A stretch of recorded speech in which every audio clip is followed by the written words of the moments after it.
Thank you, Over to Vidya. Welcome to the fifth online guest lecture series organized by School of Sanskrit Philosophy and Indic Studies, Goa University.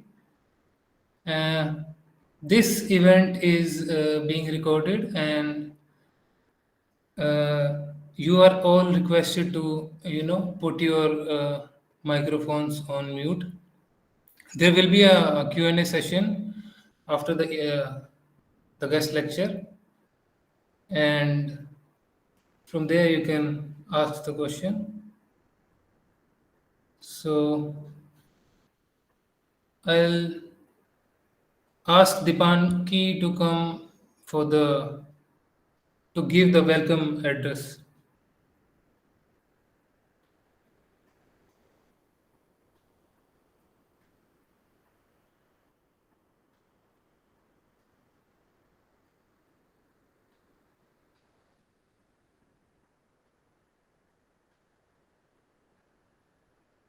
Vidya, is Dipanki there? Dipanki, please unmute yourself.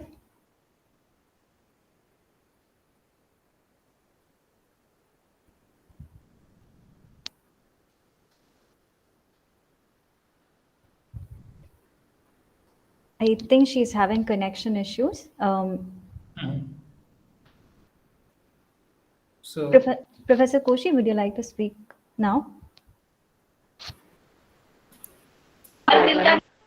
A very warm welcome to all of you. Today we have with us one of the well-known philosophers who actually, when we talk about philosophy in the academic context, we refer to anyone who, takes philosophy as a professional career. But here we have amidst us who not only has learned it through in the academic way, but also live by that, conviction. So true to the, Indian understanding of, philosophy as something experiential. We have with us Swami Narasimhananda ji, a well-known scholar of Advaita Vedanta, who has been, giving lectures, erudite talks, and has published in various Indian languages, Sanskrit, Hindi, Malayalam, Bangla, and of course in English. So today, Swamiji would be talking to us on the concept of Sakshin, in Advaita Vedanta. I mean, on a lighter note, let me say that from the school of phenomenology that I come from, one of the most difficult things to practice as a phenomenologist is to be a witness. We are, always pushed to do things, active, to observe. Even observation would be a kind of active observation. So the challenge that, Advaita Vedanta is bringing to us today is to realize our true nature of being a witness. And we have amidst us a truly, an erudite speaker to enlighten us on this topic. I once again welcome you, Swamiji, to Goa University, and I welcome all of you who are here from outside Goa University, from other disciplines of Goa University, as well as students, research scholars, fellow colleagues. Once again, welcome to you all. Thank you. Back to you, Sagar. yes, sir. Thank you, sir. May I request Swamiji to give the talk?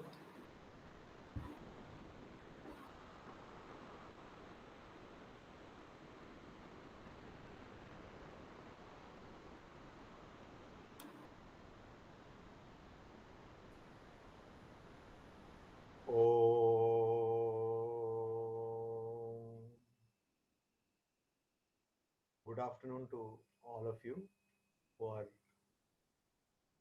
participating in this event, and also to all of you who are watching this event. The topic today is the concept of Sakshin in Advaita Vedanta.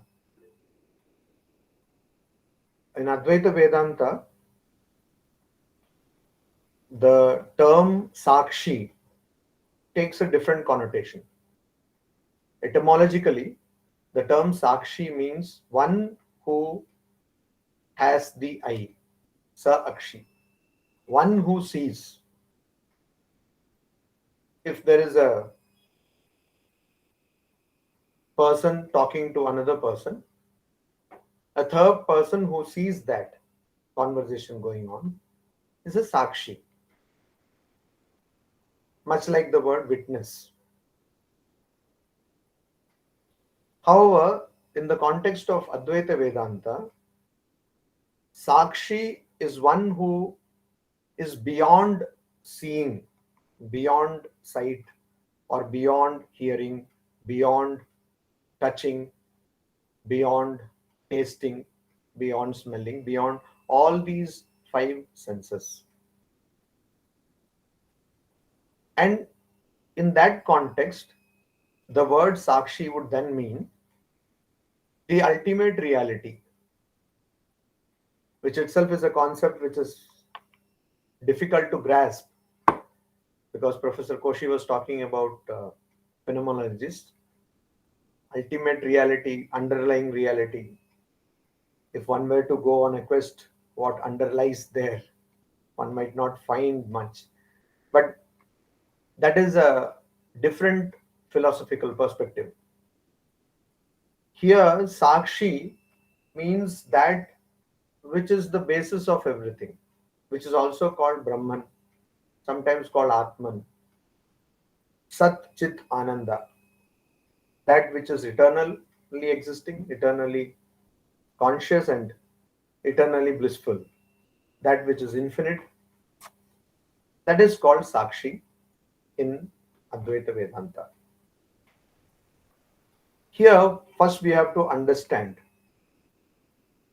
that witness, here as I just now told, is not someone who or something which has perceived something else. This triad of knowledge, or in Sanskrit we call it Triputi Bheda, the distinction of having the knower, the known, and the process of knowledge, or the means of knowledge. That is absent in the concept of Sakshin, because Sakshin is there irrespective of any phenomena. The Sakshin is there irrespective of whether there is a sight to be seen or not. How do we understand this? When I use the term this in English, it refers to something which sees this.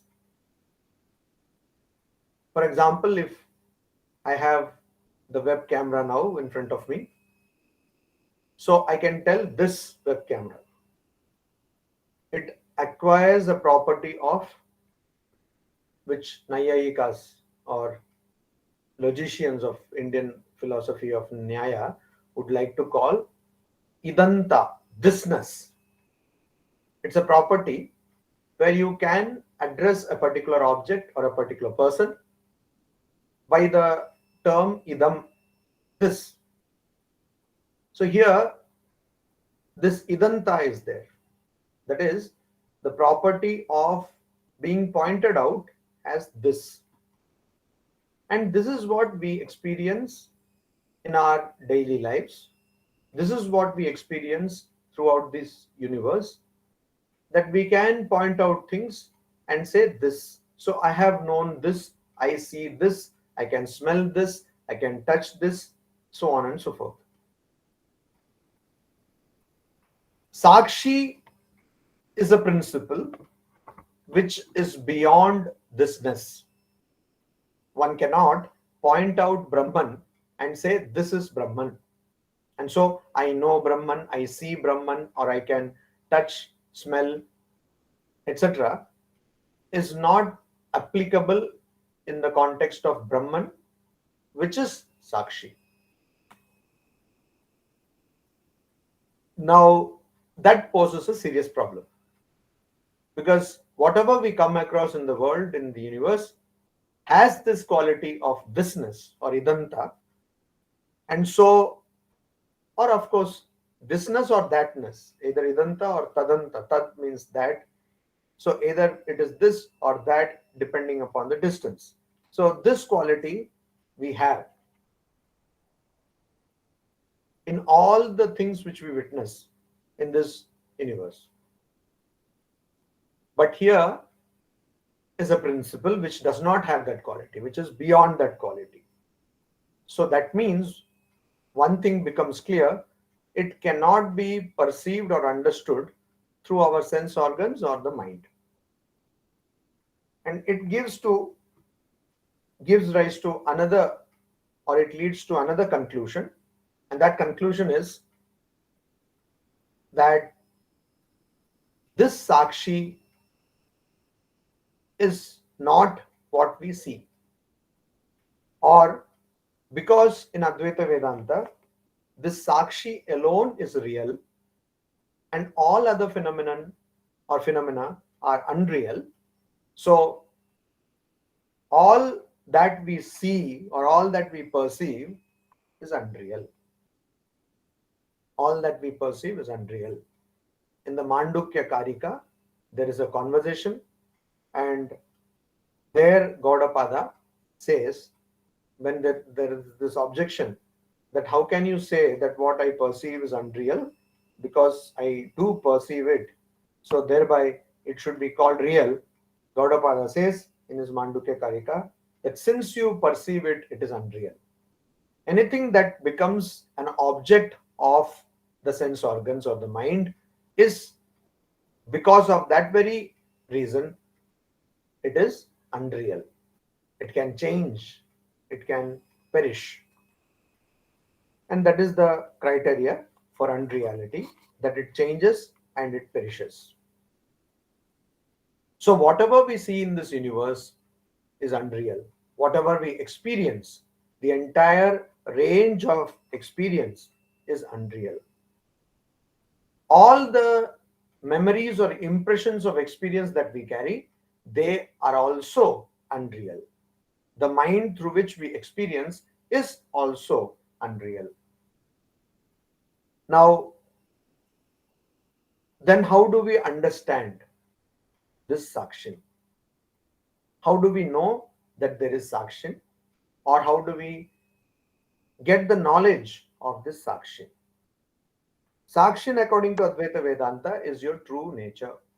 It is your true self. And knowing it is important. Why? Because according to Advaita Vedanta, if you understand Sakshin, you understand your true nature, and thereby you go beyond all the different or varied human emotions, which include suffering. So you go beyond suffering, as the Upanishad says, Chandogya Upanishad, it says, Shokam Tarati Atmavit. Atma here meaning Brahman or the Sakshi. A person who knows Atman or Brahman is Atmavit, and that person transcends, Tarati, process, Shokam, sorrow or suffering. That is the goal of spiritual life according to Advaita Vedanta, and you achieve that by understanding your true nature, which is Brahman, which is beyond name and form, which is beyond any location in space or time, and which is beyond any limitation in space, time, or causation. Now, how do you realize that? So you realize that by removing the coverings which are on your true nature, which are called superimpositions, which are called adhyasa. Shankaracharya, in his Adi Shankaracharya, in his commentary on the Brahma Sutras, his foreword or his introduction to the commentary of Brahma Sutras, he explains what is adhyasa. And therefore this commentary is also called Adhyasa Bhashya. He explains that there is an adhyasa. And how does he characterize this adhyasa? He says that it is illogical. Why is it illogical? Because there cannot be simultaneously in one place light and darkness. It's impossible. So it is impossible that you can perceive sentience and insentience in the same place at the same time. It's impossible. But that is exactly what happens when there is adhyasa, when there is superimposition. That's exactly what happens. So this adhyasa or superimposition, some people would translate it as a limiting adjunct, qualifying adjunct, limitation, etc. This superimposition, though it is illogical, though it is impossible, but it is experienced by us all the time because it is natural and it is the practice or behavior of people in this world. So he uses this phrase naisargikaha loka vyavaharaha. So it is the loka vyavahara, it is the behavior of people, and it is naisargika, it is natural. Something very illogical becomes natural. How does it become? Because of ignorance, because of ajnana. Ignorance of what? Ignorance of one's true nature. When one is ignorant of one's true nature, one superimposes something that is not one's nature on one's nature. One superimposes the qualities of something that is not one's nature. That is, one's nature is Atma, and that which is not one's nature is Anatma. So one superimposes the qualities of Anatma on the qualities of Atma. One superimposes Anatma on the quality on Atma.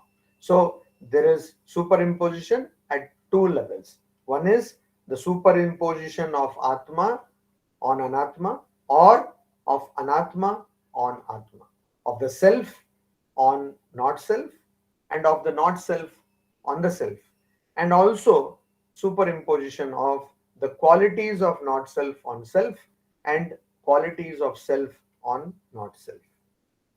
So there are these kinds of superimpositions which go on, and this is what we experience in our daily lives, and that transcending this superimposition is what would bring us true knowledge of our nature. And so we have to transcend this superimposition. We have to get rid of this superimposition. That is what is told. So this knowledge is different from the ordinary knowledge we have. What is the ordinary knowledge? Just as I referred a little while ago, ordinary language includes a knower, that which is known, and the process of knowing. And so that knowledge is known using our mind and sense organs. And that knowledge is ordinary knowledge. That knowledge requires a medium of knowing. That's the process of knowing. And that gives us knowledge of empirical things, things that will be damaged or destroyed, things that change over time. That is knowledge. So it's called empirical knowledge. It is knowledge which is para-aksha, paroksha jnana. Paroksha jnana means jnana which is obtained through external sense organs. Aksha is representative of all the sense organs, and para means external. So paroksha jnana. It's a mediate knowledge because it requires a medium. Without medium, you cannot have that knowledge. This is exactly what science is. Science is paroksha jnana. Science is paroksha jnana. So the knowledge of the known, that is the knowledge. It is knowledge of known. When you know something which is external to you, that is paroksha jnana. That is empirical knowledge. That is also called science. As opposed to this kind of knowledge, there is another knowledge which is, I would call it, self-reflexive knowledge. It's reflexive. You know yourself, or it is the knowledge of the knower. It is the knowledge of the knower. And this knowledge is what, according to Advaita Vedanta, is spirituality. And this knowledge does not need mind or sense organs. It needs transcending mind and sense organs. One has to transcend the mind and sense organs. And so it is called aparoksha jnana. So it is not based on, or it is not dependent on the external sense organs, here denoted by the word aksha, but it is beyond the sense organs. So it is aparoksha jnana. This is what is spirituality according to Advaita Vedanta, and this is immediate knowledge, immediate perception. So here the problem is that whatever knowledge we have had till now, or whatever knowledge we collect through the mind and the sense organs, they all fall into the category of science or empirical knowledge or paroksha jnana. So the very process of acquiring knowledge, which has a triad of factors, three factors, triputi bheda of jnana, has to be transcended, has to be surpassed, or has to be removed in order to understand your true nature according to Advaita Vedanta, that is Atman or Brahman, which is now covered because of ignorance. So this true nature is covered because of ignorance. So here, what is true knowledge? Knowledge of the knower, or knowledge of the sakshi. Sakshi and knower are the same principle in Advaita Vedanta. So going by this description or definition, it is really difficult to define something which is beyond time, space, and causation, but to give an idea, to give a semblance of understanding, this is the closest we can define.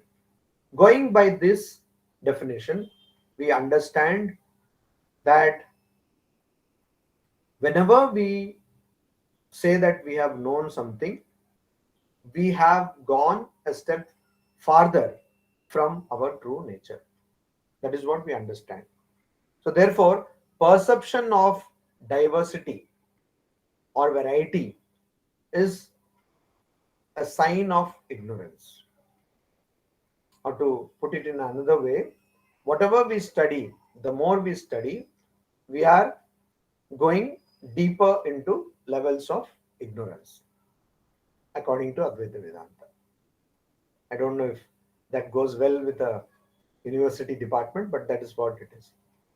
So perception of diversity is because of ignorance, and true knowledge is knowing the knower. And how does this ignorance come into play? How does this ignorance spread itself or multiply itself is something we need to know, because to understand our true nature, we don't need to know the true nature, we have to unknow or uncover ignorance. Because true nature cannot be brought about by any process. If that were possible, then the true nature called Atman or Brahman would become perishable. Anything that is created perishes. So our true nature is self-evident. Swata Siddha. Self-evident. It is self-evident, and because it is self-evident, We don't need to prove it. What we need to do is remove the covering on our true nature or remove ignorance. So because we have to understand what ignorance is, because we have to remove it. What is ignorance? Ignorance comes in the form of, it takes many forms, because it's only ignorance which can take form and name, and it takes the form of that which is pleasurable to us and that which is good for us. So priya, from priya, preya and shreya, as the Katha Upanishad explains, preya and shreya, these are the two things which come out of ignorance. And what is preya? Preya is something which is pleasurable to me, which makes me feel good. And shreya is something that gives me welfare, that brings about my welfare, that is good for me. Based on these two ideas, all our experiences are there. I do something which is conducive to my mind and sense organs, which is conducive to my memory of experiences. So I have done something, I went to a restaurant or I ordered from a restaurant and then the food was good, and so the next time I order again from that restaurant. I meet a person and the person is good company, so next time I see the person, I like to spend more time with that person. So that is what is prayer. Shreya is something which is good for me, but that also comes because of my experience, because of what my intellect thinks, my buddhi thinks, the experience which is stored in chitta, which is part of antakarana. Chitta, ahankara, buddhi and manas. So these form the antakarana, and because in the antakarana my past experiences are stored, when I see that something really brought good to me, so I was down with fever and I took a medicine and then I became well. Next time when I'm down with fever, I go and I search for that medicine and get that medicine. So here, both Preya and Shreya are dependent on my previous experiences, and it is our general tendency to go for Preya as opposed to Shreya. That is very evident in the case of diabetics. So a diabetic knows that sweet would cause harm to one's health, but goes and opts for sweet, eats sweet, and that is how diabetic medicines are even advertised, that if you eat this medicine, if you take this medicine, you can eat as many sweets as possible. So that is opposite of Shreya. It is not good for me, but I go for it because I like it, because it is prayer, it gives you a good feel, it's pleasurable. So there are two things, one is prayer, which is pleasurable, and Shreya, which is the preferable. So generally we opt for the pleasurable as opposed to the preferable. But both are in the realm of ignorance. Both happen because we are ignorant of our true nature. Further, all human emotions happen because we are not rooted in the sakshi. So all the human emotions, anger, love, hatred, jealousy, greed, all other emotions, whatever emotions we can think of, all arise because of ignorance. And ignorance, called ajnana, adhyasa, avidya, maya, all these names have been given by Shankaracharya, Adi Shankaracharya in his Adhyasa Bhashya. This ignorance leads to two cognitions, two kinds of cognitions or two kinds of bhavas, which Shankaracharya mentions in his Adhyasa Bhashya. One is kartritva, the sense of agency, kartritva, that I am the doer. I do an action. I am the agent. Then there is bhoktritva, the sense of being the experiencer. Kartritva and bhoktritva. Both cause suffering. They also might cause happiness, but happiness is also transitory. It's for some time. So both cause suffering. Happiness is also a different side of suffering because one does not get to know one's nature, one's true nature. So both cause suffering. Kartritva causes suffering. Bhoktritva also causes suffering. And because of ajnana, a person wants to do good things or do bad things. The idea of good and bad, dharma or righteous and adharma unrighteous, arises because of ajnana. For a person who is rooted in one's nature, good and bad are also perishable things. When I say that, this we have to take with a lot of caution, because if one says that, oh, I am a self-realized person and so it doesn't matter if I do what is supposed to be unrighteous. So that is a contradiction in terms. Why?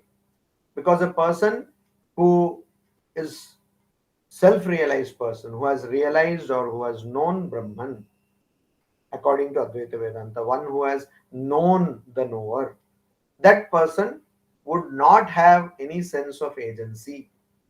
Without having any sense of agency, it is not possible to do any unrighteous action. All unrighteous actions are done with the sense of agency. If at all there is an unrighteous action which is done without the sense of agency, that is like you're walking and maybe some ant came under your step unknowingly. That is in degree very, very small, quite small. So that cannot be taken to be an unrighteous action in the true sense of the term. So here, adharma happens only when you have the sense of agency, when you think that you are the karta. Someone murders another person, yes, I am the person who is murdering. One cannot say that I did not know, oh, murder happened, because I am not the doer or I am not the agent, so it just happened. So that is why if someone were to use this as a logic to rationalize their misdeeds, that is a contradiction in terms. That means that person has not realized Brahman.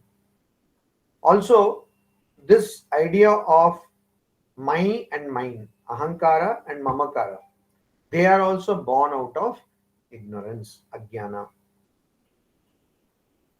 Attachment and aversion, raga, attachment, aversion, dvesha, they are also born out of ajnana or maya.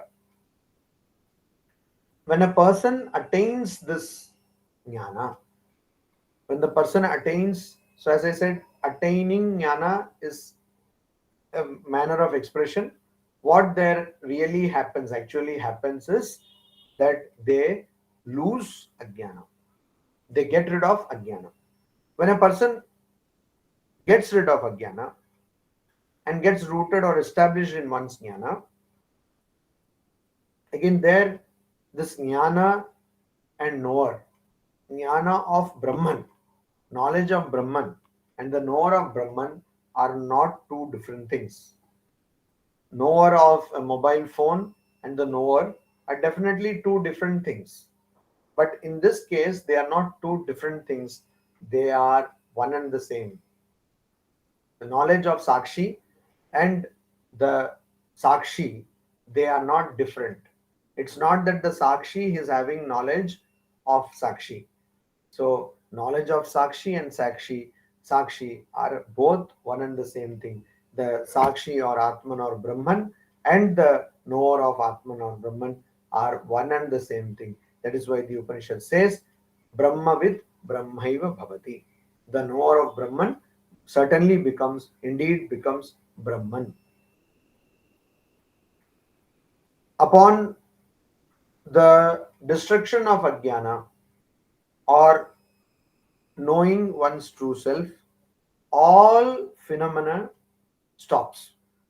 All sense of agency and experience, sense of righteousness, unrighteousness, sense of attachment and aversion, all that stop. And there, this adhyasa stops, superimposition stops. So it is difficult to understand that the knower of Brahman and Brahman are same, because as we saw little while ago, a person who knows something in the empirical world, the entire world is empirical. So a person who knows something empirically is different from the object known. But here there is no difference, and that is the one of the core teachings of Advaita Vedanta, that you are not different from what you perceive yourself to be. One considers oneself to be the body and mind, etc. One considers oneself to be a limited version of one's true self. So the teaching is that you are not that limited version. So Atman or Jivatman and Brahman are identical.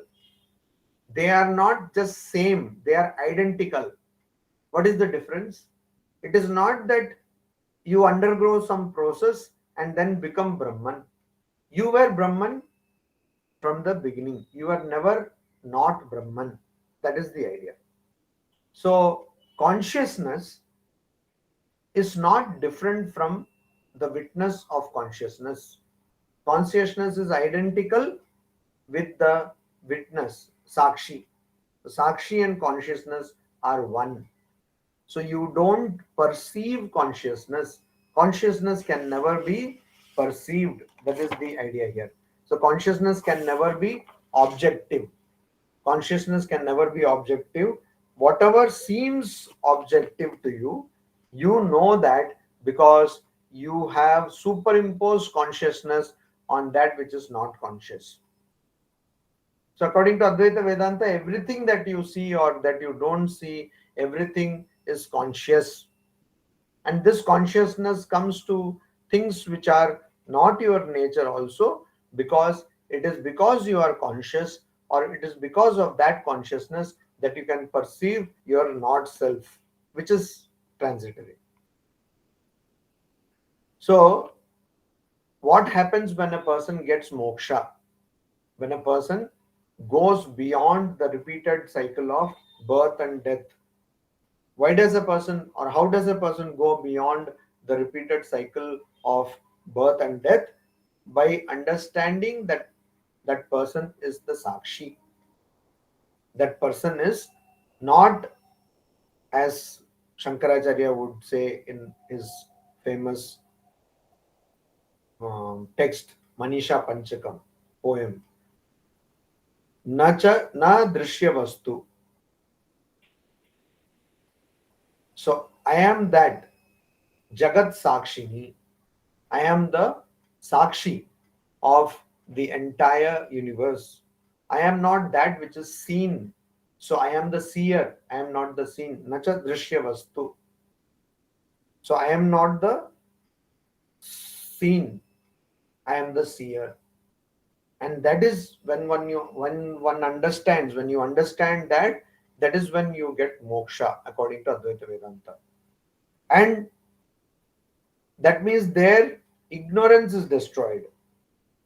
Superimposition and its effects are destroyed, removed.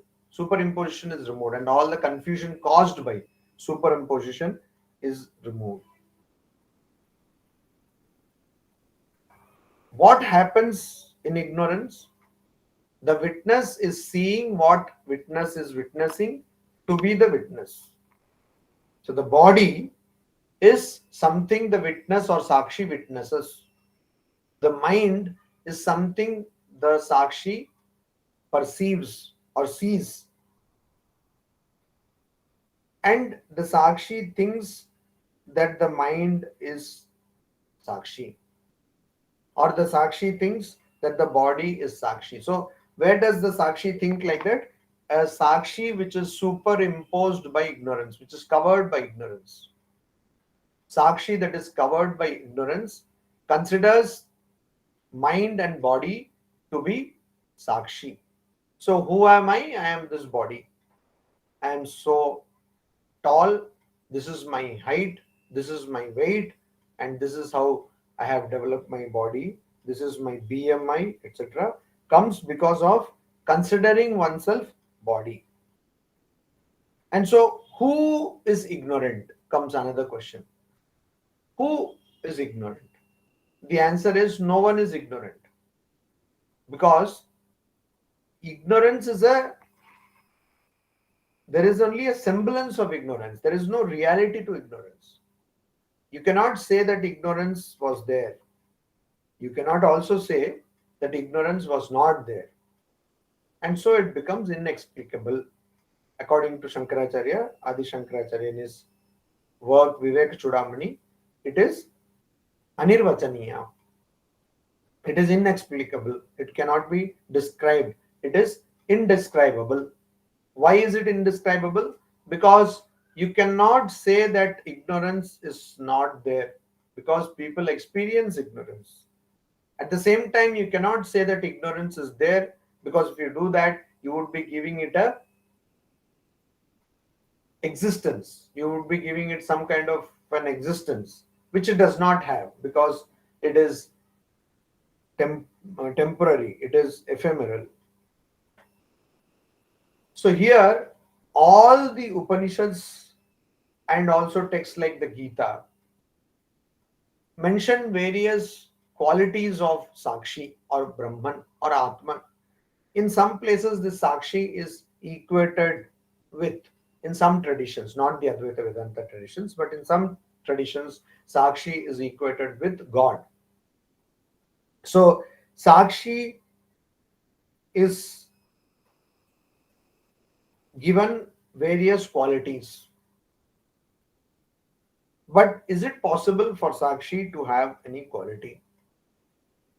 And the answer would be definitely not. Because Sakshi is beyond all qualities, beyond all names and forms, beyond all formations or constructs of time and space. Then why do we give so many qualities of Sakshi? They are tools to make us understand what Sakshi could be. And so the knower has no quality in Advaita Vedanta. Knower or the drik, as Shankaracharya would say in his Drik Drishya Viveka, the drik, that is the seen, seer, drik is the seer, and the drishya, that is the seen. The seen is not affecting the seer, and neither is the seer having any qualities. But the seen is superimposed on the seer is superimposed on the seen. So that is why, because of ignorance, this happens, and that is why there is all confusion. So if we were to say that ignorance has an existence, then it would be absurd, because it does not have an existence, and therefore we cannot say that ignorance is owned by someone. Ignorance cannot be possessed. Ignorance cannot be owned. So there is no ownership of ignorance. So when we say this person is ignorant, it does not mean that he has ignorance. It means that right now his knowledge of Atman has been covered, and so that covering will go away. So all these Antakarna, as we have seen, Antakarna, that is the sense of ego, ahankara, which is the subtle body. Manas, then mind according to Advaita Vedanta, then Chitta, again according to Advaita Vedanta, and Buddhi. All this are not in the gross body according to Advaita Vedanta. They are in a subtle body which moves from a lifetime to the other. And so these, they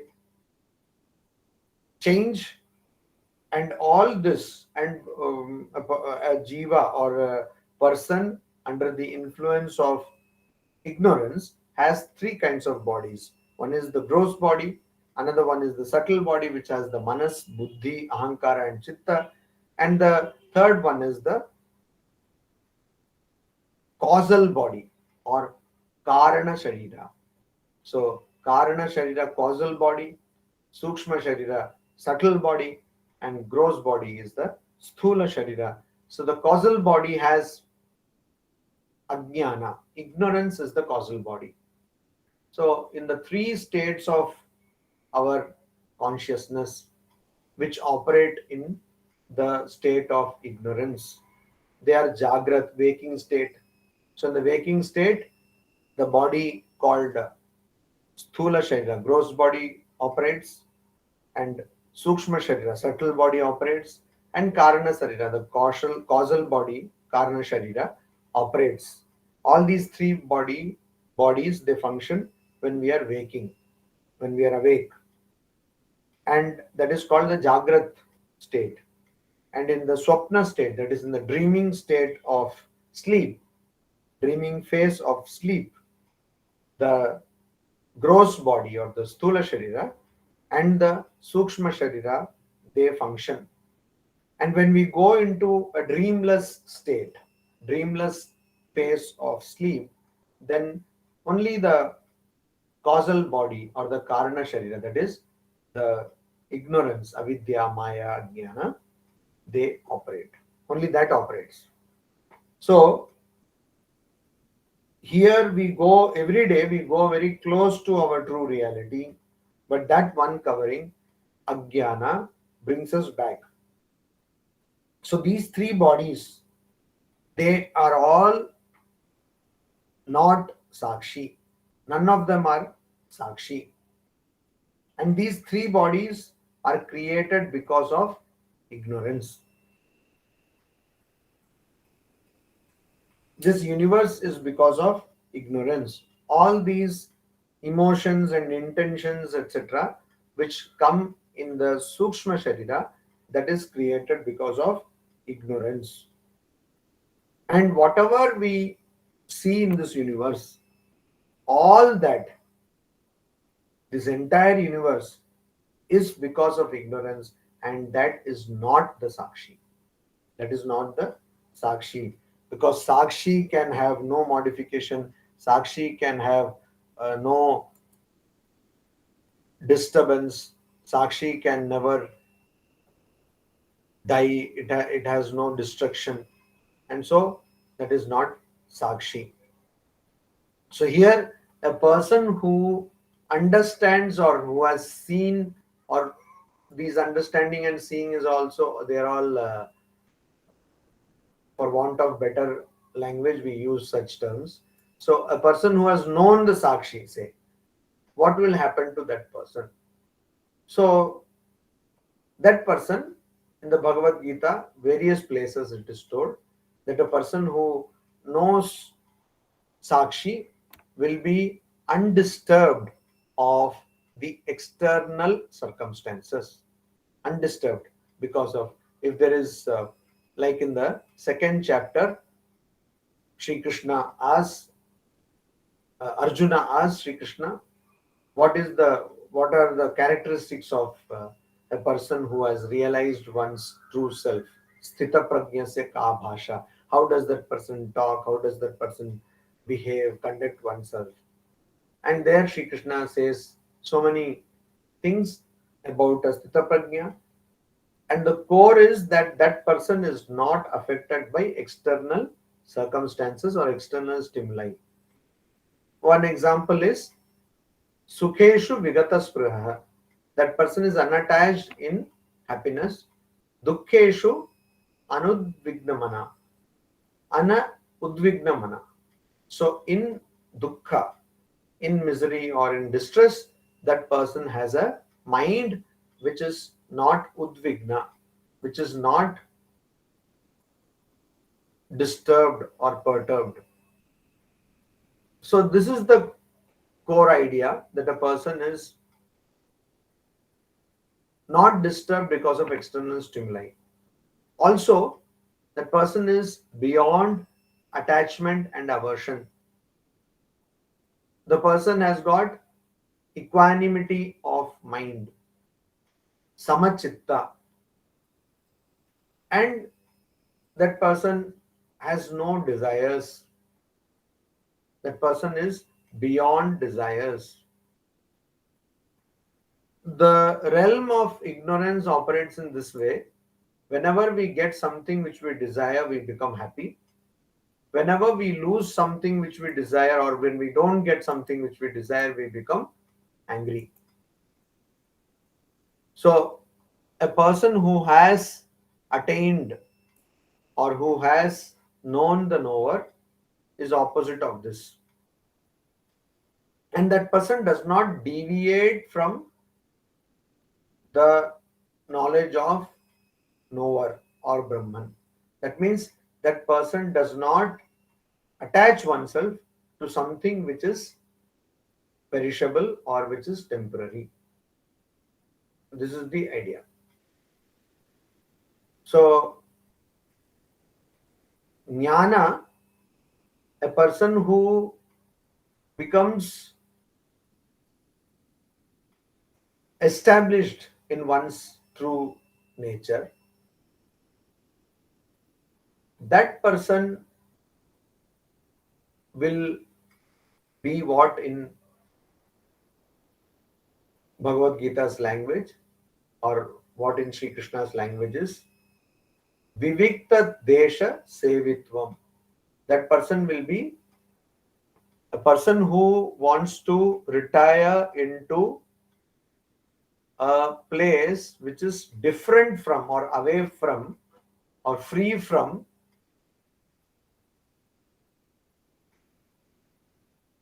impurities, and a place which is free or which is away from, which is a solitary place, which is a remote place, which is away from people. So, and also that person will be aratihi jana samsadi. That person will be aratihi. Ratihi means having happiness or delight. Aratihi. That person is not happy. In what? Jana samsadi. That person is not happy in the company of people. That means the person is not happy in crowd. That means that person is not happy with people who are the masses. That is, that people who are not evolved, in the sense of they are not pure in mind and they are not evolved people in mind. They don't have a trained mind. They don't have a disciplined mind. People who run after. So evolved necessarily does not mean the kind of culture what society thinks culture is, but culture here, people who have a cultured mind, whose mind is disciplined, whose mind is evolved, whose mind is not going behind sense pleasures of the five senses. So that mind, a mind which is seeking knowledge. So a person who loves or who loves the company only of people who seek knowledge, or dislikes the company of people who do not seek knowledge. Why such? Because they are constantly focused. They don't deviate from their attention on their true nature. That is why they are like this. So here, knowledge of the self or the Sakshin by the Sakshin. So the knowledge of the self or Sakshin means it is knowledge of Sakshin by Sakshin. It is, that's why I use the word or expression self-reflexive knowledge. And that knowledge is what is the goal of spiritual life according to Advaita Vedanta. The knowledge of Sakshin or becoming the Sakshin in a manner of expression is the goal of spiritual life according to Vedanta, Advaita Vedanta. And the goal is, this is goal because this is the Parama Purushartha. This is the ultimate Purushartha or the goal of human life, which is moksha. So here, this Tattva Jnana or the knowledge of Sakshi is what we have to aim at. So Sakshi has a negative definition. We can define what Sakshi is not than what Sakshi is. And so by negative definition, whatever we see, whatever we perceive, whatever we feel, none of this is Sakshi. Sakshi, the knowledge of Sakshi has to be attained, or one has to know the Sakshi, or one has to know oneself, just like Buddha said. But of course, there the idea of Sakshi is different. So one has to know oneself, and that one attains, by doing that, one attains the knowledge of Sakshi. And by being Sakshi, one becomes beyond, one goes beyond all external stimuli. So I thank the Department of Philosophy of Goa University for having given me this opportunity to share some ideas on the concept of Sakshi. Thank you very much.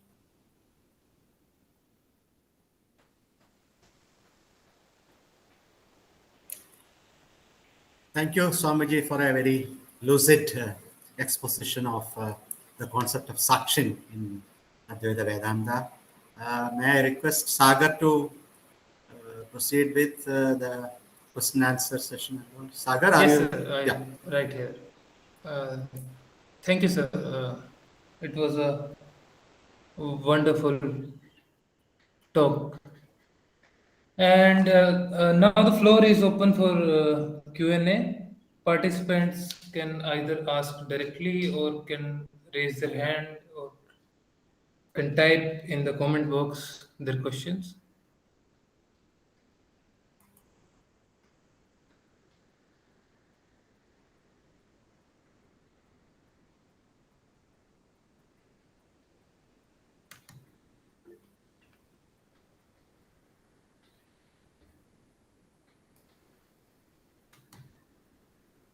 Sir, my question is regarding the concept you mentioned in the talk.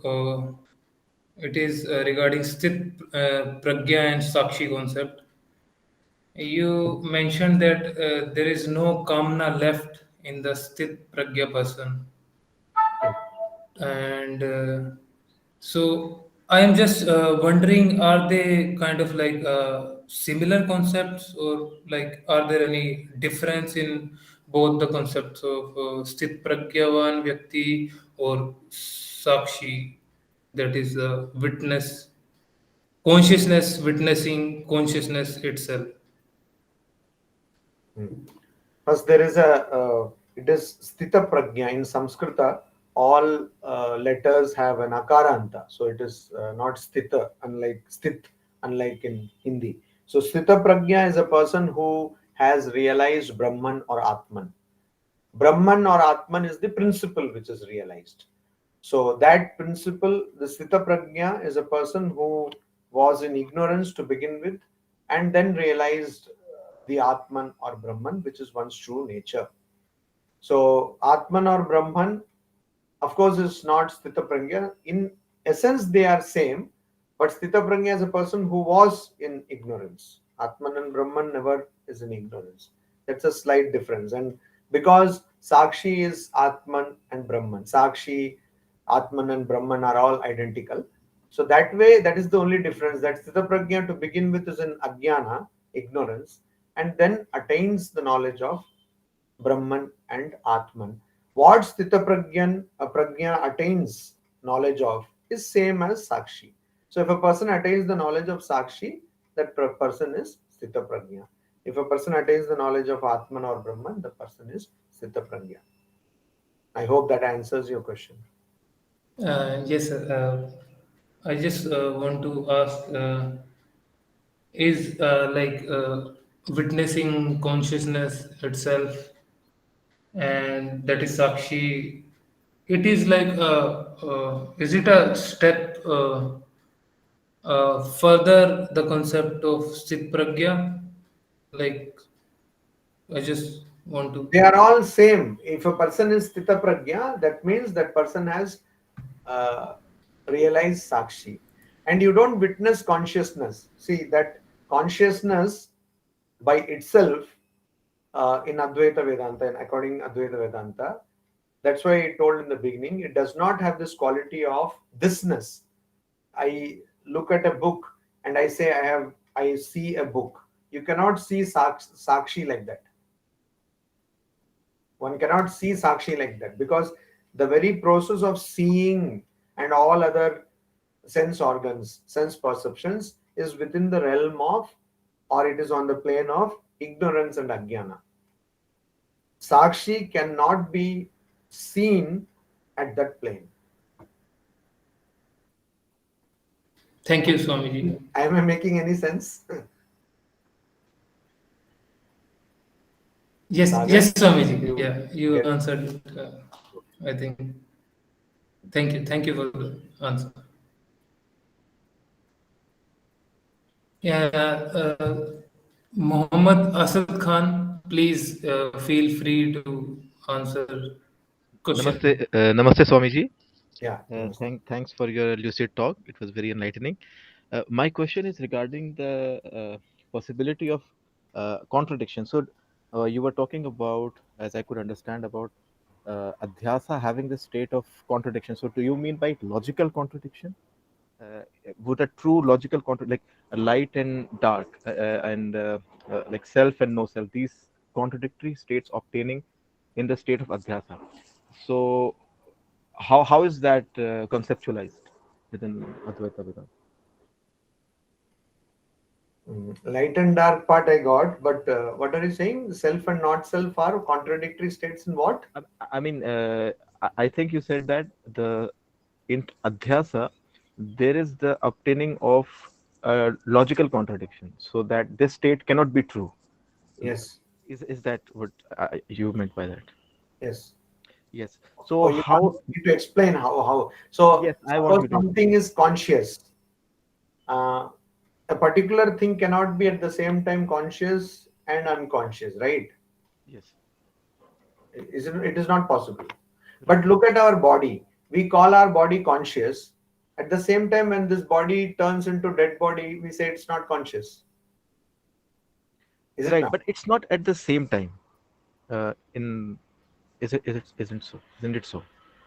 So It's what not is at the the time when consciousness leaves the body? I mean, we don't. The point is, we are not experiencing like it changes the state. We can say that the state is changing from consciousness to non-consciousness. But how can we say that it is at this? Because a contradiction would be achieved if it is at the same in the same sense in the at the same place, same time. But I so how do you explain that? Be with the body, we always know that the body is changing, right? It has got modifications, it has got changes, but at the same time we say that the body is also conscious. See, for example, if the body is conscious or it is knowing, it should know everything, but part of it is not knowing many things and part of it is knowing many things. Right. So is that making any sense, Mom Azad? Uh, So, I mean, so I'm still the part of contradiction is as I'm able to understand that it's going from one state to another, and so that is showing that the body is not complete or the body is not absolute or not Brahman. I get that, but I'm still unable to grasp the concept of contradiction because uh, in the state of adhyasa, how is that a contradiction? Because that doesn't seem like a logical contradiction.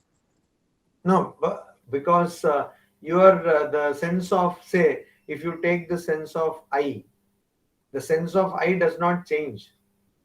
So the sense of I is not changing, and I perceive my body, and that changes. The sense of I does not change for anyone. Since birth till death, the sense of I is always there. Even if somebody were to lose completely one's memory, the sense of I does not change. So that could be one good example of contradiction. And contradiction also in terms of knowledge. We know many things, but we don't know many things. Right. So that is what, and always there is this attachment, aversion, the different kinds of human emotions within us, which is what Shankaracharya he quotes in his Adhyasa Bhashya. So there are contradictions as far as our mind and as far as our behavior is concerned. So can it be correlated with the idea of cognitive dissonance within psychology? Like there is some sort of people hold contradictory beliefs, uh, and they are unable to, uh, No, you know, dissonance. harmonize. Cognitive dissonance is something else. The very fact that I believe something and I don't believe something, that is the difference here, I think Right. Shankaracharya is pointing out. And that is in the adhyasa bhashya. Adhyasa. Adhyasa. Cognitive dissonance comes very much in the realm of ignorance. Right. That's something else. But here, I don't know whether we have parallels in psychology, but we have parallels in terms of this daily experience that I know something, I don't know something, I like something, I hate something. So this like, hate, knowing, not knowing happens within me. Right. They happen within me. So I am conscious of something, I am not conscious of something else. So consciousness does not happen all the time within me. Is it not? That is the contradiction there.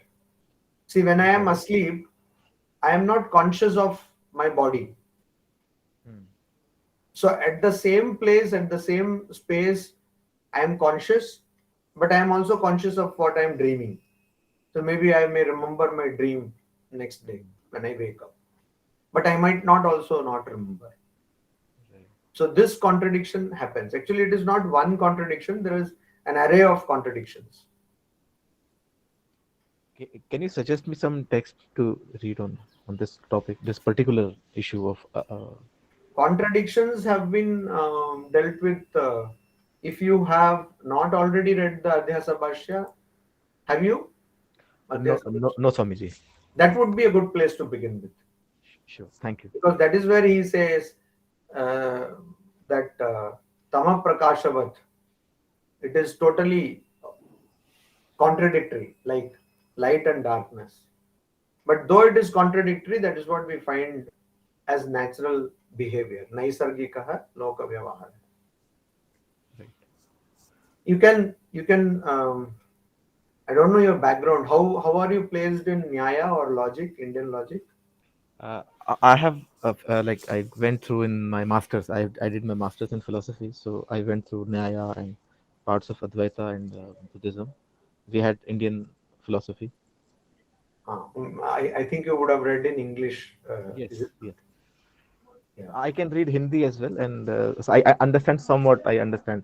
I No, the can. problem is not with Hindi or English. The problem is the concept themselves. So there is this text which you might be aware of called Chitsuki.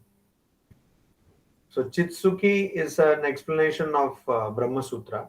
There also you would get some kind of explanation for this particular point of contradiction which you were talking about. This is by Adi Shankara. No, Chitsuki is not by Adi Shankara. It's by a person called Acharya. Okay, and that's a Nyaya philosopher. No, it is based on Nyaya techniques. It's an explanation of Brahma Sutras based on the commentary of Shankaracharya. Okay. Thank you, Swamiji. Thanks a lot. Sia, please, you can Yeah. ask your question. Yeah, thank you, Sagar. Namaste, Swamiji. Namaste. You mentioned that a person like a Sthita Prajna was earlier in a state of ignorance. So my question is this when a person moves from ignorance towards jnana, so is that state of realization a permanent state or is it reversible? For example, when a person, when the sakshi realizes the sakshi, you mentioned somewhere. So is it momentary? Like, can I be in that state for some time and then move again towards ignorance, or is it once and for all? It's once and for all, and that's how it is different from uh, empirical knowledge. So I can learn calculus today, and maybe after some time I can forget. But knowledge of Atman or Brahman is once and for all. And one does not move from ignorance of Atman to knowledge of Atman, but one person moves from ignorance of Atman to non-ignorance of Atman. That means this ignorance is destroyed. The knowledge of Atman is always there within oneself. That is covered by ignorance. It is not that knowledge of Atman is brought about, because anything which is brought about will be destroyed. Anything that which has birth will die. So, like in Gita, Sri Krishna says, "Jatasya hi dhruvam mrityu." Definitely, whatever is born will die. So here there is no death because it is not born. It's an intrinsic thing. It is intrinsic. So that is why what prevents you from becoming a Sthita Prajna is the covering of ignorance. So what we do through spiritual practices is remove this ignorance. And that is once and for all. Not only it is once for and all, any attempt at removing this ignorance is also permanent. In the 6th chapter of Bhagavad Gita, Sri Krishna says that if somebody has started one's journey of removing this ignorance, if that person is unable to attain that knowledge or attain that state in this birth, the person will continue from wherever they left in the next lifetime. So even an effort is permanent. Is that clear, Siyaji? Yes, thank you. Akash, please feel free to ask your question. Yes, thank you, Sagar. Namaste, Swamiji. My question was similar to Sia's. As you said, Sthita Prajna is someone who realized Sakshin, someone who realized Atman or Brahman. So, is the concept of Sthita Prajna equivalent to a Jivan Mukta? Yes. Thank you, sir. So in Jivan Mukti or Sthita Prajna, what happens is the person realizes, but that person continues to be in this body till one's prarabdha karma, that is the effect of actions which have started giving effect in this birth, till they get exhausted. This is explained by Shankaracharya in his small text, preliminary text called Tattva Bodha. Thank you, sir. Thank you, Swamiji. We have also a question that has been typed by Cindy De Silva. Can Sakshi be explained in terms of self-actualization? English is a limitation as a language. So moksha is not liberation, such atma is not soul.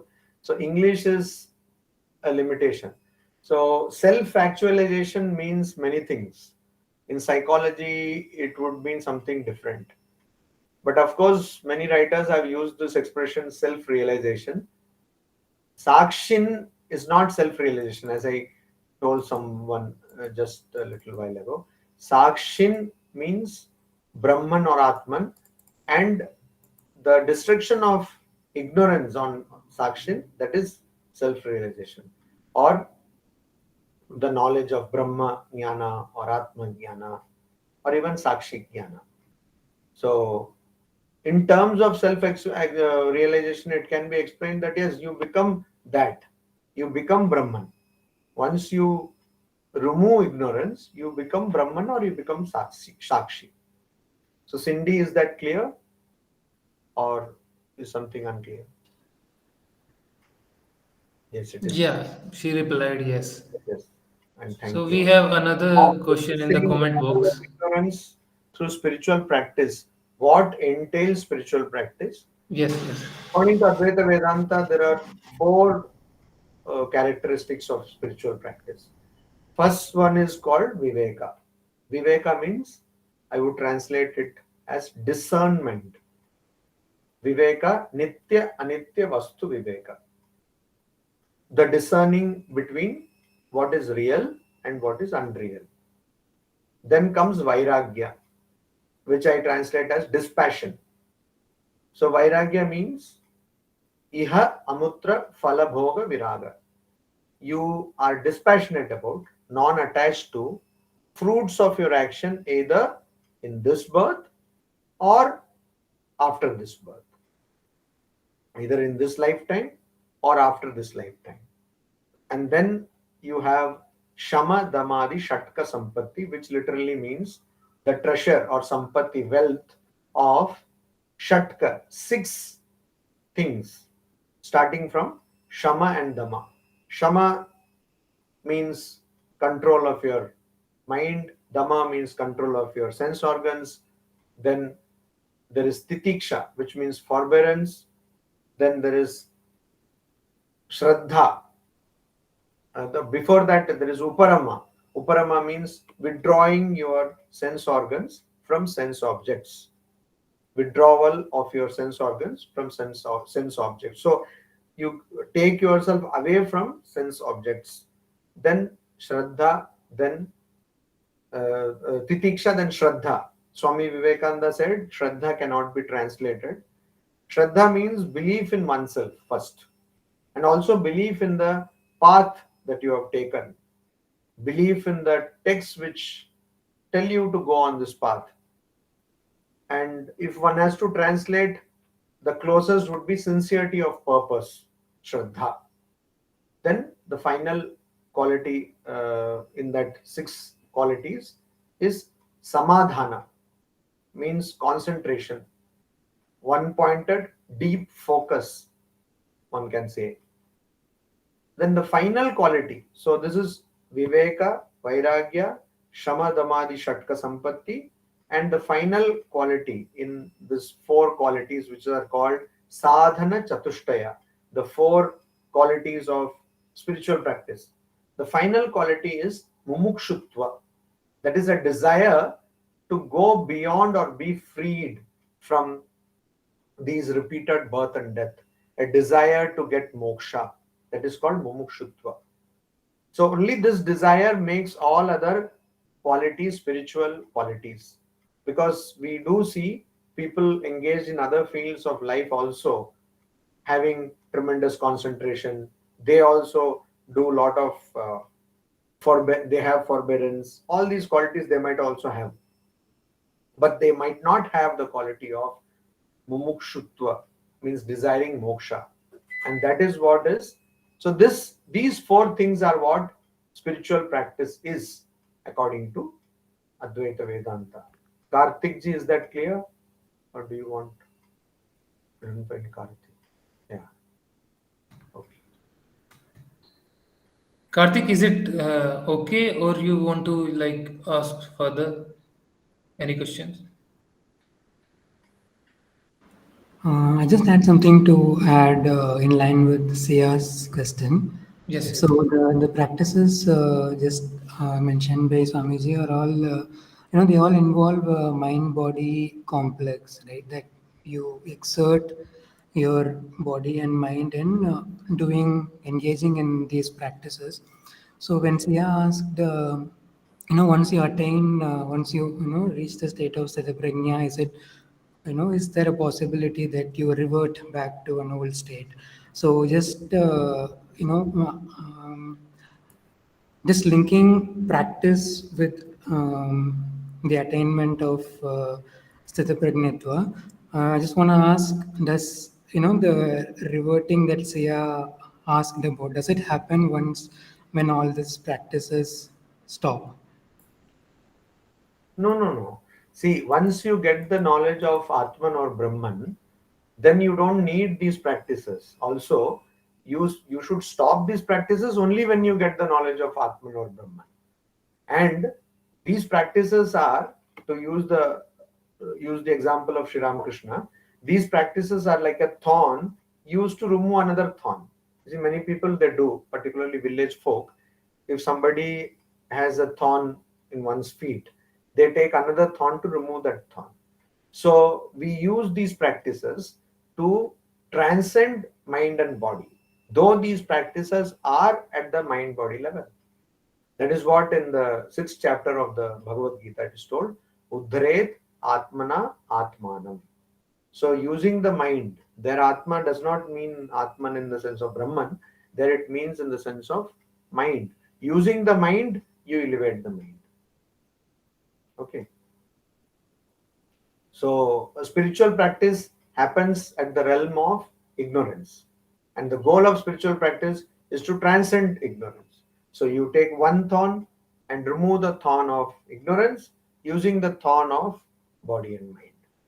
And when you get the knowledge of Atman, then it is an irreversible process. You don't go back.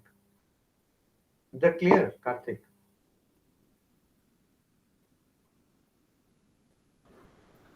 Karthik, is it clear? Yeah. Thank you. So Sia also has some questions. Sia? Yeah, Sia, please. Yes. Okay, so my question is, I'm not sure, but I note like I can see a little bit of a discrepancy in the continuation of, for example, the state continuing forever, like you said that it is once and for all. Because when a child is born, if a child is born in ignorance, okay, before that, obviously, it is said that only the Atman exists. So a child has obviously moved from like on the Atman or whatever, there is a veil of ignorance, and then the state of Jivan Mukti might come. So what prevents the state of ignorance from coming again? Like I feel there could be a possibility of a person Simple moving experiment, again simple into experiment. ignorance. I will give you a simple experiment. So nowadays we don't see mirage. What we do see is when we travel in afternoon, say sunny afternoon, hot afternoon, on tar road, we see water on tar road where there is no water. So that is the mirage we see nowadays. So when we go there, we see there is no water. The moment you go to a place where you from a distance saw water and then you go there and see no water, can you at that time think that there is water? Sia? No, but you also mentioned rebirth. So are you also trying to say that in rebirth there is continuation of memory? No. I did not Yeah, say. but some distance when I have already covered, and then when I take rebirth, like if there is rebirth, like you Some say. distance you have covered, but you have not become the knower of Brahman. After you become knower of Brahman, there is no rebirth. So do I have memory of the distance that I have covered or whatever has already been opened up to me in the No, next memory birth? not in the sense of memory of another experience, but that yes, of course, that not memory. That memory is not like memory of other experiences. That memory is different. You can say that there is a veil of ignorance, and some part of the veil has been cut, and that cut part remains across lifetimes. Okay. Okay, thank you. Thank you. So Yes, Sia? Chetan, please ask your question. Chetan, can you hear? Yes. Yes. Please ask your question. Hello, I'm sorry. Actually, I was not able to use that audio. So thing is, I just want to ask, just because once upon a time I started some practices, and due to certain reasons, I think that ignorance has been removed, and uh, for a particular point of time. But I also felt that there was no there's some kind of issue with that. The thing is that it disrupted the whole life that I had with my family, and the people with the just because I started saying way too much for so many days. After that, it became normal. So I just want to ask this question: that what is the relevance of a guru in that particular practices that we are doing? Also, Chetan, see, the litmus test or the test of whether you have really got some experience, which is the experience or the knowledge of Brahman, is that you would not have any doubt. There will be no kind of doubt there. If you have even an iota of doubt or even a small doubt, that means that is not true experience. Now, thank you for your question, because many people confuse some kind of mental or physical experiences like seeing light or having a blissful experience with the knowledge of Brahman. The knowledge of Brahman, the only test and only correct test is that you don't have any doubts about that experience or about anything afterwards. So again, the other part of your question becomes clear now. The relevance of guru is, this is the relevance of guru. The guru will tell you what exactly you are experiencing, whether it is spiritual or whether it is not spiritual. The guru will be able to tell you that, a proper guru, because that guru would have gone through the same path. So that is why a siddha guru is necessary, a person who has realized or who has gone through that path. So that path, Swami Yatishwarananda used to say that that person would be able to tell. Suppose you are studying in, say, the 10th standard, a person who is studying in MA, though you might also have not attained, the person might not have attained the knowledge of Brahman, or that person also will be able to tell, just like a person who is studying in MA would be able to clarify the doubts of a person studying in 10th standard. So the relevance of guru is this, that you would not waste time going behind experiences or behind knowledge or kind of belief systems, which is not going to get you the knowledge of Brahman. Is that clear, or you have some other questions, Chetan? No, sir, it is clear. The only thing is I have tried on my own just by reading a book. So this was the only question, sir. Yeah. Yeah. Chetan, you can down your hand. Yeah, thank you. Any other? Yes. Muhammad Azad Please, is. Muhammad Asad Khan. Swamiji, another question aside from the topic, can I ask? Yeah, please. Yeah. So in Advait, I think the idea of badha, or how we sublate, or and that is how I read, because I read mostly in secondary text. So the idea is, as I get it, is that what is Brahman is what is Trikala Badhya. It is which is non-sublatable in three kalas. So Yes. as far as I understand, I am not clear what is the notion of kala in Advaita. Is it kind of temporal sequence, past infinity? Because that is the impression that I'm getting. So what is the concept of time involved in Advaita? Kala means any concept of time is kala. Any time, any type of concept of time is kala. So infinity also is kala. Past, present, future is also kala. Any reference to time is kala. Kala. So it is kala. Sorry.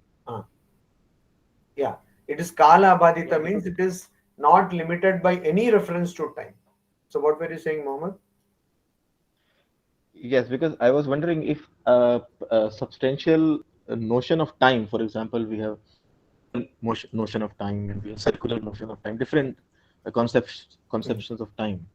So would that have an impact on the validity of this notion? Like, No, it will not.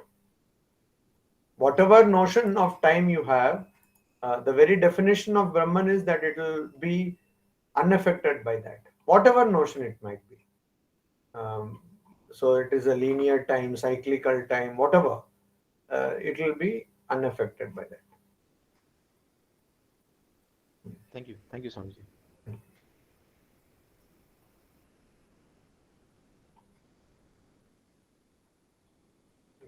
Any other question?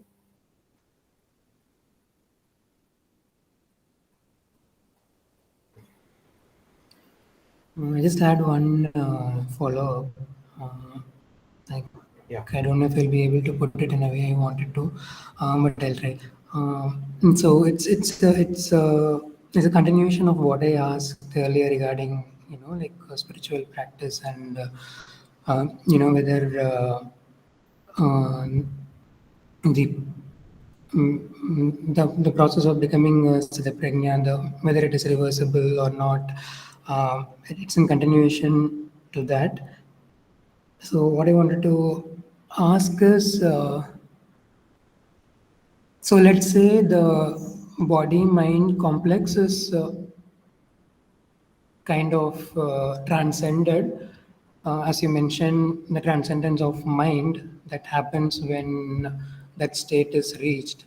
And also you were talking about, a guru who would be able to like tell somebody a litmus test kind of thing if that person has actually reached there.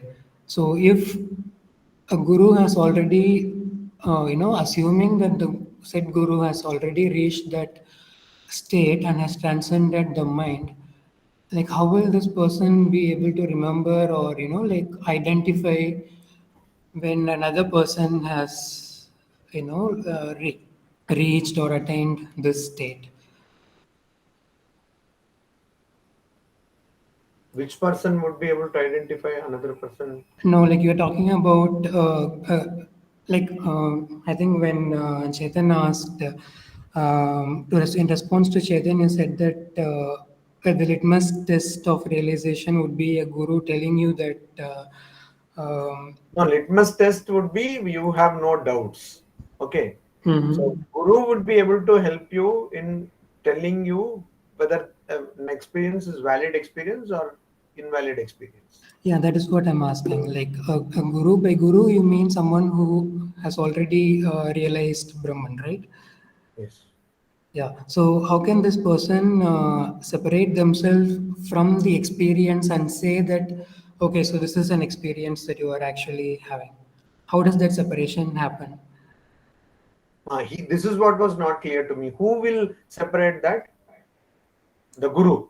Yeah. How So is guru how would it be possible even for a guru to one who is now in the state of Brahman to differentiate experiences?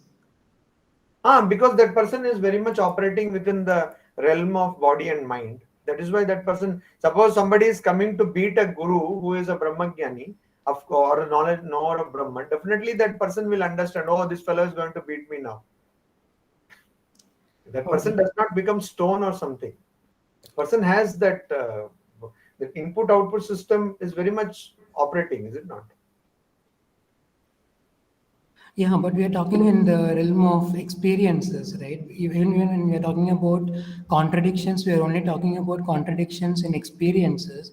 So Yeah, for experience. for So this, all experience is at the level of ignorance, unless that is an experience which transcends body and mind. And so a guru who has himself or herself gone through that experience will know that this is exactly what that experience is. Because so even now, what did I say? An experience which has even a small amount of doubt left is not the ultimate experience. So there will be no doubt. So this is one thing the guru knows, because that guru has gone through that experience. That guru will know. how can the guru know when guru will be the knowledge? Huh? Like, How see, can the guru know? like Brahmanyana is becoming Brahman, right? So then there is no separation of knowledge, knower and known. No, because that guru is still, that's what I said, that guru is still living in the body, is it not? Because the prarabdha karma is still getting exhausted. That guru is still living in the body. So the guru will know. That guru has not Starting. left the mechanism of the body and the mind. Only when the guru dies, then it is not possible. But when the guru is still in the body and the mind, that's how you get a guru. So all jivan mukta, all sthita prajnas are jivan muktas. That was another question somebody asked. So definitely the guru will know. Okay, so what is exhausted is the like the sanchita karma and not the prarabdha karma. Yeah, sanchita karma and agami karma is exhausted. Prarabdha karma remains. Okay. Sagar has some questions. Yes, sir. I asked the question regarding Sthit Pragya and Sakshi and what is the difference between that. So, I just want to ask you like another question. Yeah. Like, is it a logically implied statement when you say that ignorance can be eradicated by some spiritual practice? Is it an assertion or does it contain any kind of probability? What about like achieving, moksha through playing sports or maybe any physical activity? No, you can. What are your thoughts like on No, you that? cannot. Unless those four aspects of sadhana chatushtaya are practiced, it is not possible. So, see, sports, then that's what I said. Mumukshutva is necessary. All other three things are practiced by many people, like mathematicians, scientists. They focus so much on their work. They are not. They forbear so many things: hunger, thirst, etc. Even people who are into cultural things like acting, they sacrifice a lot. But unless you have a desire for moksha, it does not become spiritual practice. So a person who is, say, playing football, unless that person has a desire for moksha, it does not become spiritual practice. And so there is no different kind of probability here. Is that clear, Saga? No, sir. Like, are you like negating all the like? I mean, there are other kind of meditations also, like So that no. comes I'm not. under Okay, okay, spiritual. okay. Let me be very clear here. I am not negating. This is not something which is to be done only by Advaita. No, that's a different thing. Advaita is a philosophical worldview. You might not believe in Advaita. That's okay. But sadhana chatushtaya is common for all spiritual practices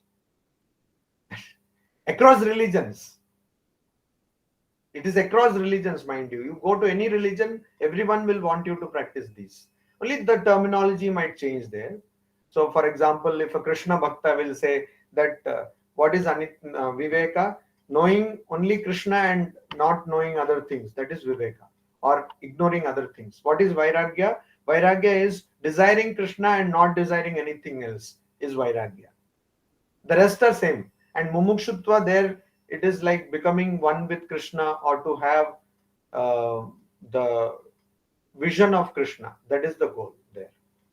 So only this change will happen. But these qualities are required for every faith tradition. Sagar, is that clear?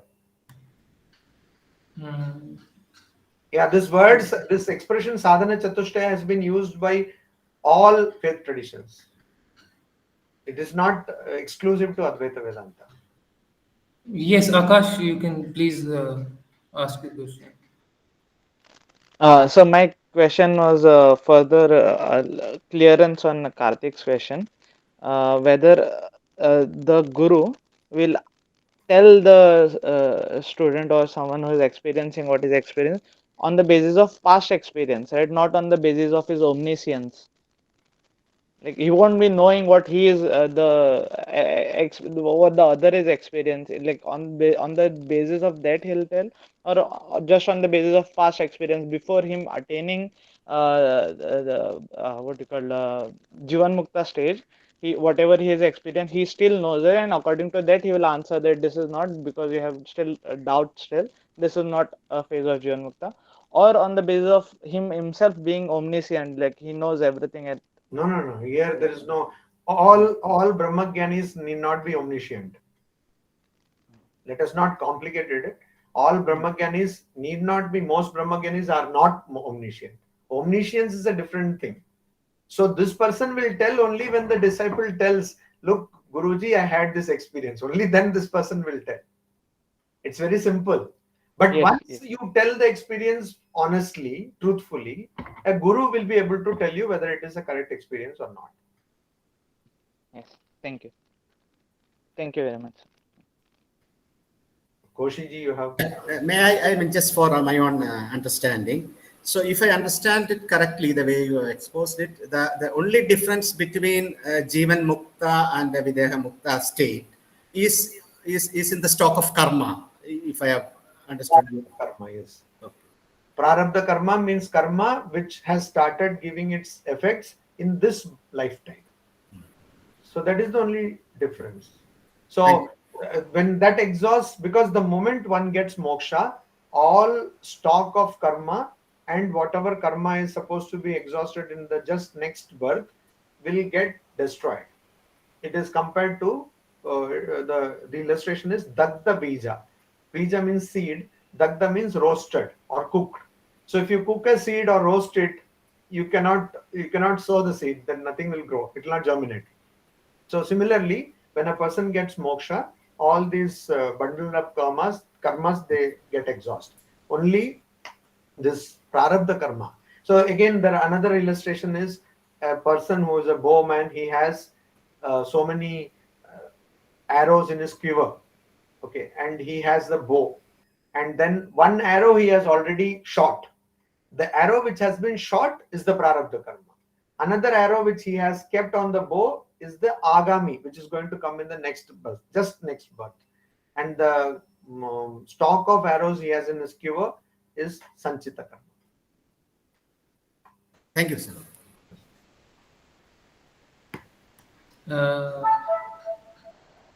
Any further questions?